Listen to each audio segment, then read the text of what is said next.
It's the land of Mahatma Gandhi. It's the land of the caste system. It's the land of immense riches with the Maharajas and the immense poverty.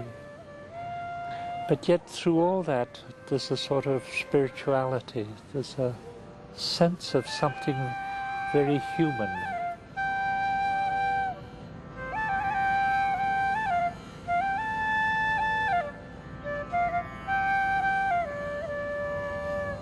India still remains a place where there's a quest, and people come from the West, a quest for a meeting with God. And it's also a place where there are many gurus and many people of God, of wisdom. It's the place of many pilgrimages. It's a whole mixture of incredible beauty, but also incredible pain. 1, 2, go. How are you? Okay. Good to see you. Very special to see. He's happy. When I came first of all to Bombay, and from Bombay to Bangalore, Calcutta was a little bit later. I suppose what touched me, I visited the slum areas of Bombay.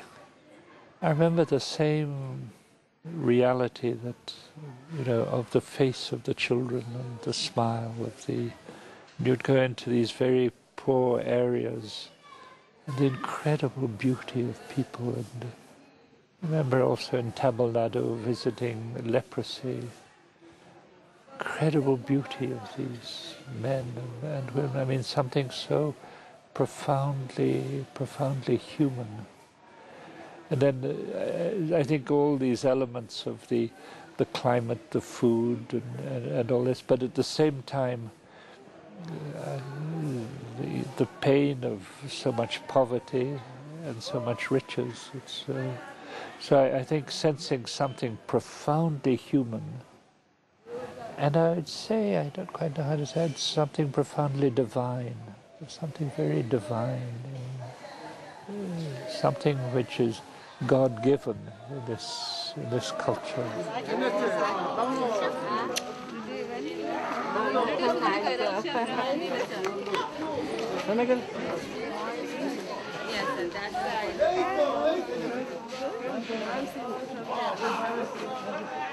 He knew in some mysterious way that he was sent by God. He was a prophet, and a great sense.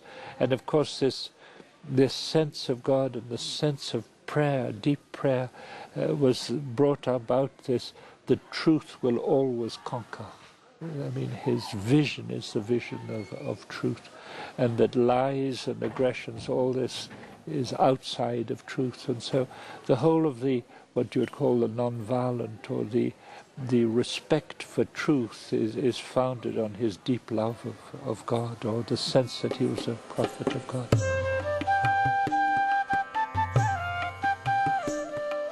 Something is happening in the sense of having more money, and you can see the value in this. And you can see why some people are angry with Mahatma Gandhi. And yet, if we had listened to Mahatma Gandhi, it's not in money that is important, it's growing in humanity, growing in relationship to other people in the village, and loving manual work, and all these elements. And all these elements, in a way, are very close to the vision of Lash.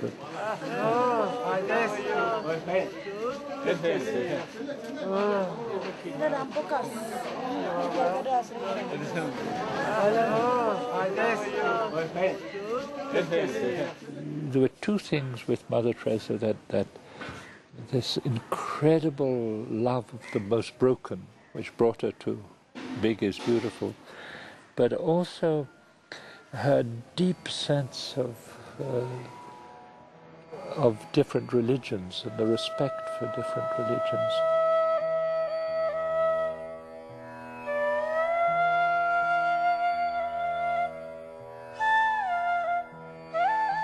So she had that instinct. I mean, she was a woman of instinct. She knew how to do things,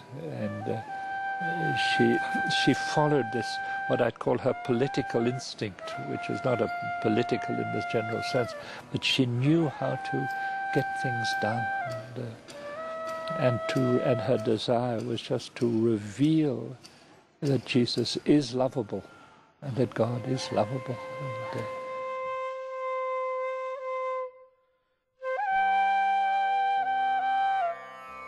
Whenever I was in Calcutta, I'd go to Mass with her, and we'd have breakfast together.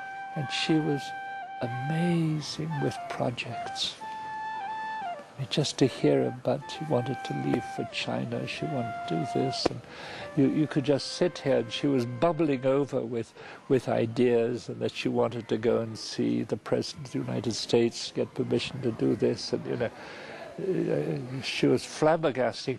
This little Albanian lady from a little village in Albania with this incredible dynamism and vision and getting things done, and all that orientated so that the poor be looked after, and then her vision never to criticize the rich but to help the rich discover the richness of the poor.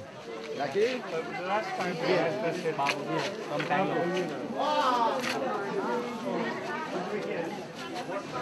from Bangalore.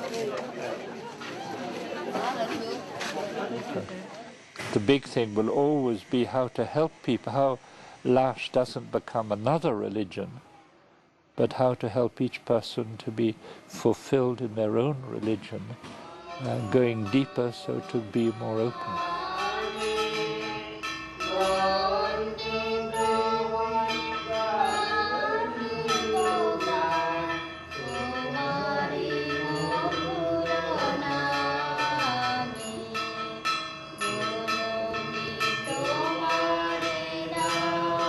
The interfaith is much more complex today. Like in Daybreak, they have Jews and Muslims. In a number of communities in France, there are Islamic people. In England, you have a number of people who are Buddhists and so on. So there's a sort of movement, and we still have to come to terms with that.